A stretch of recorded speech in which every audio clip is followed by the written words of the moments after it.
Mammogram எப்படி பண்ணுவாங்க அப்படின்றத நம்ம பார்ப்போம். ஃபர்ஸ்ட் வந்து நம்மக்கிட்ட இருக்கிற எந்த மெட்டல் எக்யூப்மெண்ட்ஸ் அந்த upper part of the body remove பண்ண சொல்லிட்டு there will be 2 plastic plates மாதிரி இருக்கும், ஒரு ப்ராட் பிளேட்ஸாக இருக்கும்.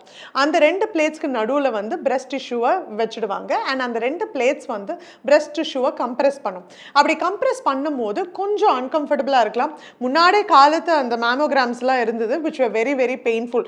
அதனால தான் நிறைய பேஷண்ட்ஸ் வந்து அது அடுத்தடுத்து இயர்ஸ் போகாமல் இருக்கிறதுக்கு நிறைய வாய்ப்புகள் இருந்தது. போக மாட்டாங்க, என்ன ரொம்ப பெயின்ஃபுல்லாக இருக்குன்னு. ஆனால் இந்த காலத்தில் வர மேமோகிராம் நீங்கள் எடுக்கிறதுக்கு முன்னாடி கேட்டிங்கன்னா டிஜிட்டல் மேமோகிராம்ஸ்ன்னு இருக்குது. அந்த அளவுக்கு பெயின்ஃபுல்லாகவே இருக்காது.